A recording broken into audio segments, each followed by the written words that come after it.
Hello दोस्तों, field technician other home appliances training में आपका स्वागत है। पिछले वीडियो में हमने जाना था फ्यूज़ और सर्किट ब्रेकर्स के बारे में पूरी डिटेल्स। आज के इस वीडियो में हम सीखने वाले हैं अर्थिंग की कौन कौन सी विधि होती है और अर्थिंग को कैसे बनाया जाता है, क्या क्या सावधानी होती है, अर्थिंग की जांच हम कैसे करते हैं। ये सारी चीज़ें आज हम इस सेशन में कवर करने वाले हैं। आज का हमारा सेशन है 22 नंबर का और इसमें आज हम सीखेंगे अर्थिंग क्या होती है, ये सारी चीज़ें। तो इस सत्र को पूरा करने के बाद में आप निम्न कार्य कर सकेंगे। अर्थिंग की आवश्यकता की व्याख्या करना कि हमें अर्थिंग की आवश्यकता ही क्यों पड़ी। दूसरा, अर्थिंग के प्रकार, प्लेट अर्थिंग की व्याख्या करना और पाइप अर्थिंग की व्याख्या करना। आज इस सत्र को पूरा करने के बाद अर्थिंग के बारे में आप ब्रीफली समझ जाएंगे। तो शुरू करते हैं आज का ये वीडियो। सबसे पहले आता है अर्थिंग क्या है। अर्थिंग एक बहुत ही महत्वपूर्ण सुरक्षात्मक उपकरण है जिसका उपयोग विद्युत के झटके को रोकने के लिए किया जाता है या लीकेज करंट को रोकने के लिए अर्थिंग का उपयोग किया जाता है। डिवाइस में एक तांबा, अर्थिंग डिवाइस के अंदर एक तांबा या जीआई का तार होता है। जीआई क्या है? गैल्वेनाइजिंग आयरन का तार होता है जो एक इलेक्ट्रोड से निकाला होता है या इलेक्ट्रोड से जुड़ा हुआ होता है। अर्थिंग को 2.5 मीटर से 3 मीटर तक भूमि के अंदर गड्ढा खोद करके या उसकी गहराई रखी जाती है अर्थिंग के गड्ढे की। उसके बाद में है पृथ्वी की क्षमता। पृथ्वी का अगर हम रेजिस्टेंस की बात करें तो वो बिल्कुल शून्य होता है, हमेशा शून्य माना जाता है। पृथ्वी के बिजली के उपकरण को अर्थिंग तार से जोड़ा जाता है। कोई भी बिजली के कनेक्शन हम करते हैं, बिजली के उपकरण हम चलाते हैं तो सभी उपकरणों को चलाने से पहले अर्थ किया जाता है और अर्थिंग को हम इस प्रकार से बनाते हैं। उसके बारे में आज हम पूरा डिटेल से सीखेंगे। अब आता है अर्थिंग की ज़रूरत क्यों पड़ी। अर्थिंग एक सुरक्षा उपकरण है जो कई महत्वपूर्ण कार्य करता है।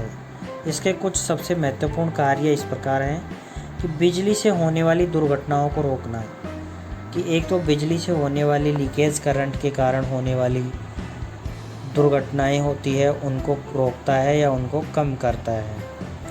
बिजली के उपकरण या मशीनरी करंट लीक करती है तो उसे अर्थिंग फ्यूज़ कर देता है। मतलब अगर कोई भी मशीन के अंदर लीकेज करंट है तो उसे वो ग्राउंड कर देता है, यानी अर्थिंग है उसके अंदर तो वो सारे लीकेज करंट को ज़मीन के अंदर भेज देता है। यह उन उपकरणों या मशीनों का उपयोग करने वालों को एक झटके से रोकता है। जो भी मशीन के उपयोग करते हैं उनको लीकेज करंट से लगने वाले झटकों को रोकता है, यानी झटका नहीं लगने देता है। बड़ी बड़ी इमारतों को बिजली से बचाता है। अब बड़ी बड़ी जो इमारतें हैं, आकाशीय जो बिजली गिरती हैं, तो बड़ी बड़ी बिल्डिंगों के अंदर इसको ऊपर से अलग से अर्थिंग की जाती है ताकि आकाशीय बिजली जो गिरे उससे कोई किसी भी बिल्डिंग को नुकसान ना हो, उसे तुरंत अर्थिंग किया जा सके। यह उन सभी मामलों में मशीनों को बचाता है जहां ओवरलोड लाइनों को हल्का धारकों के साथ तय किया गया है। अर्थिंग बिजली के वोल्टेज को पृथ्वी पर भेजता है, यानी अभी आपको बताया लीकेज करंट जहां होता है उसको ये ज़मीन के अंदर भेजता है। तो ओवरहेड लाइंस के अंदर हल्के जो तार होते हैं, बिल्कुल एक तार होता है जो हमेशा उसके साथ चलता है ओवरहेड लाइंस के अंदर, तो वो तार अर्थिंग का होता है।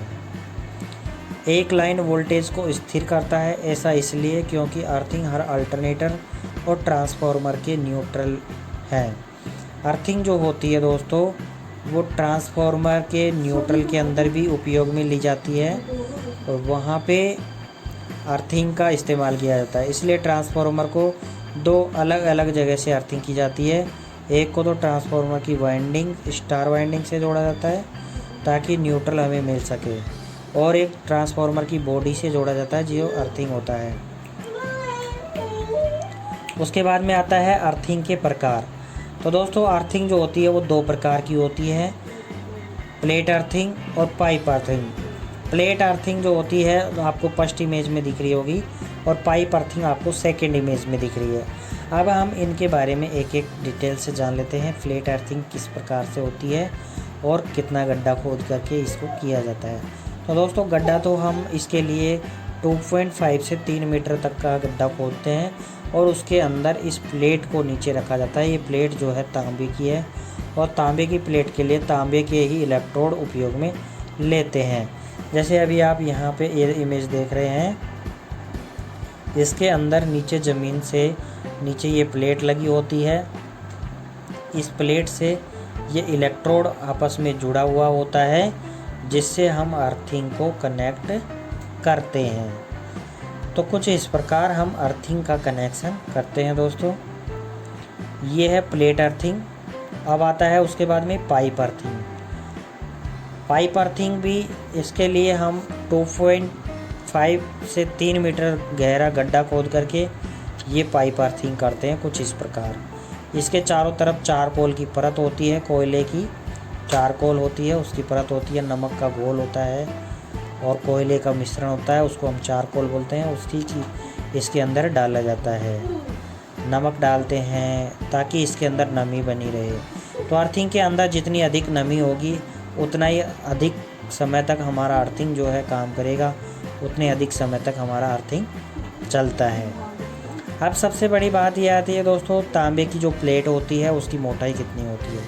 तो तांबे की जो प्लेट होती है उसके लिए 3.15 mm तक की इसकी मोटाई होती है।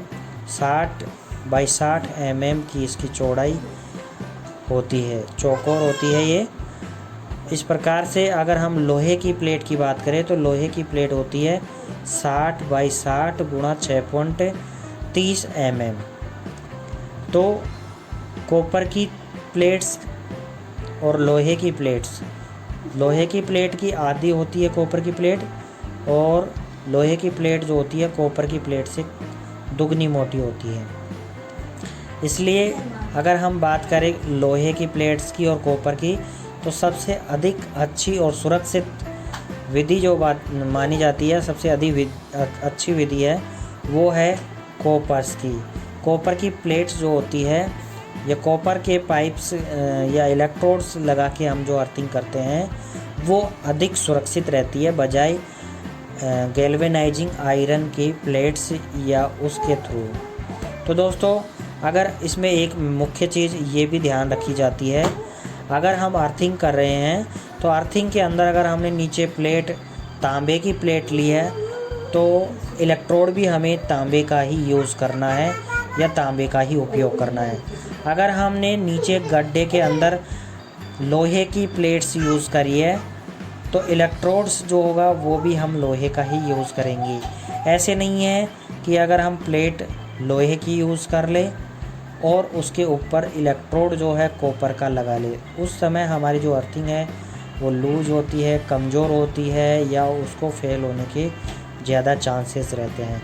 तो ऐसे करने से हमें बचना चाहिए, हमें इस प्रकार से नहीं करना चाहिए।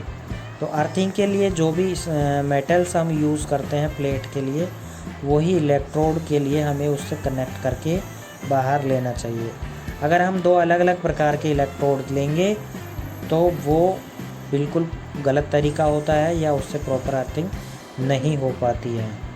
तो दोस्तों आज के इस वीडियो में हमने इतना ही सीखा कि अर्थिंग क्या होती है, अर्थिंग के क्या फ़ायदे हैं और अर्थिंग कितने प्रकार की होती है। तो दोस्तों आई थिंक आपको ये वीडियो पसंद आया होगा। अगर आपको हमारा ये वीडियो पसंद आया है तो प्लीज़ हमारे इस वीडियो को लाइक करें, शेयर करें और अगर आप हमारे चैनल पर पहली बार आए हैं तो प्लीज़ हमारे चैनल को सब्सक्राइब करके बेल आइकन ज़रूर प्रेस कर दें ताकि आपको प्रत्येक वीडियो के नोटिफिकेशन समय पर मिलते रहें। मिलते हैं आपको अगले वीडियो के साथ, तब तक के लिए जय हिंद, जय भारत।